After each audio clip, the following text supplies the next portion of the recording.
Okay, so we'll talk about another lesson, the four ways of interpreting Revelation. So practically, this is a part of your terminal. It's supposed to be part of your.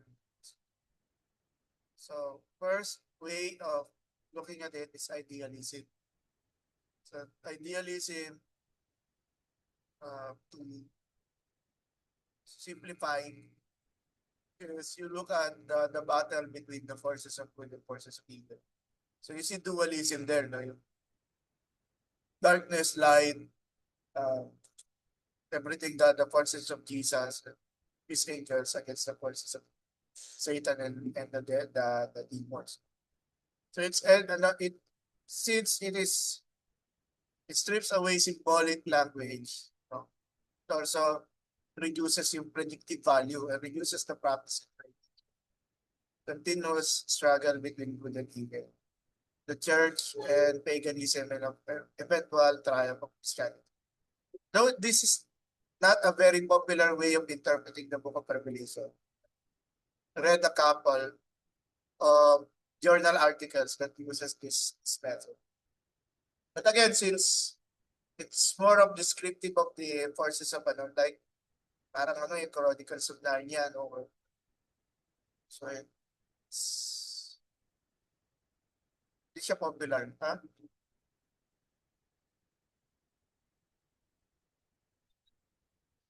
Sige, sige. You put two boxes. Ilagay mo dito everything that is about good. Ilagay mo sa first box. So everything about evil goes sa second box. And from there, you apply yung ano na yun.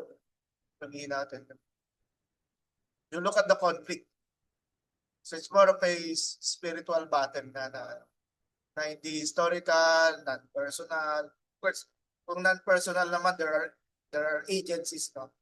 Evil agents or and then there is yung preterism. So preterism is shares the is position behind idealism but limits revelation to describing the persecution of Christianity by ancient Rome and to what was expected. So if we think, for example, yung understanding ng hermeneutics such as looking at what the Bible said then and how the Bible speaks to us now. Yung preterism, nakafocus lang siya about then. So it sees the events in the book of Revelation as uh, writing of yung ano nga, yung what happened to the early Christians. So it's more of concern lang nila ay not yung future events, but yung past events. So how parang bang how the Christians suffered, so ba nakafocus dun sa historical value na. No? Um, what is that? Christianity, ancient Christianity by ancient Rome to expect was expected to happen by way of the destruction of the Roman Empire. So the early Christians believe, including John, if John was a preterist, because they expected that Jesus would come. Pero eventually, he didn't get. Hindi pa rin siya dumarating. Ang expectation nila, siguro, after 1 year or two, si Jesus darating na. Yan yung sa concept ng preterism. God's people cannot understand the problem of evil in history or why such fearful sufferings and persecutions befall them. The solution is found in the view that God has turned this age over to the powers of evil, but is soon to intervene to destroy evil and establish his kingdom. The message of the apocalypse is addressed to their own contemporaries. Sorry, medyo adjust ko na yung font. Sorry about that.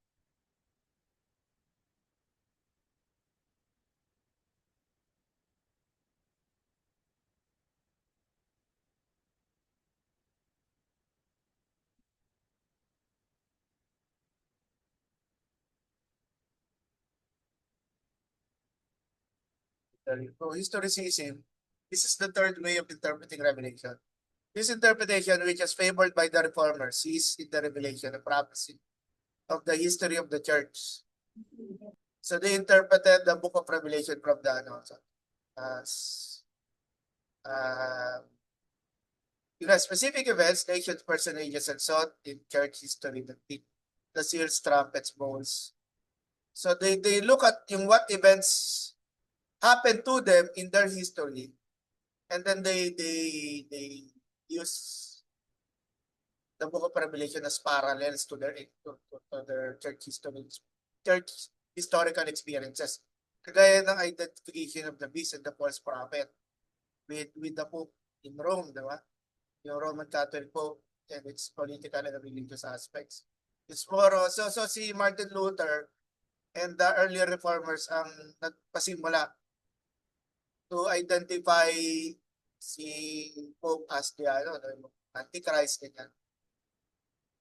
And nagpapatuloy pa rin, no? Parang until now, ganun pa rin. So yung representations of the fall of the Roman Empire, locust from the bottomless pit, stand for the Islamic invaders. So merong laging merong historical counterpart. Pero again, if you do that, the real question is, are you sure? Yung counterpart na yun, how it is to be interpreted. Tsaka again, it sets aside yung authorial intention. Wala namang kinalaman doon. And then still with history, Tim LaHaye describes the problem of historicism. It therefore suggests that we can see these events as we look back at history. This of course calls for the juggling of historical events to fit the prophecy. Which is yung sinabi ko kanina yun. That's the real problem. And then futurism, this holds that Revelation describes a coming painful and chaotic time called the tribulation, immediately followed by the return of Christ, the advent of God's kingdom, the last judgment, and the eternal state.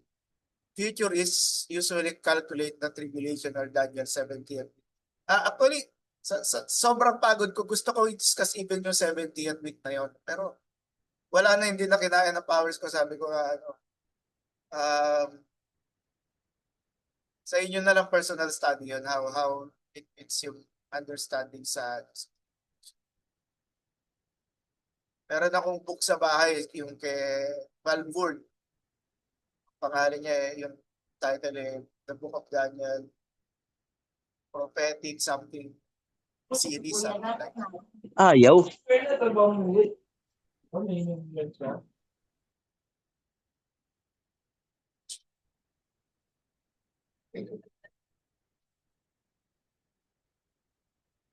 Yan. Also, they hold to the premillennial view that upon this return, Christ will rule the world with the saints for 1,000 years. Christ is a satanically inspired rebellion at the close of the millennium. So futurism, dispensationalism, is futurism. Actually combines pati yung preterism. Kasi ganun yung rule ng history ng hermeneutics rather eh. You look at how it was interpreted then and how it speaks to the people now. The futurists hold that the first 3 chapters of Revelation apply either to the day in which the book was written or else that what the 7 churches of Asia represent. 7 eras of church history. We will see that later on when we get to the 7 churches. To this extent, the futurists are historicists, beginning with the phrase in 4:1, the things which must come to pass. Hereafter, they contend that the remainder of the book is with the events that will take place in a period called the Great Tribulation. Any questions about the 4 methodologies ng Book of Revelation sa at least exposure? But very popular nun, of course, in futurism. Even if you do not know the definition, pero people look at the Book of Revelation as always, no? Looking to their very future. So, ganun nga.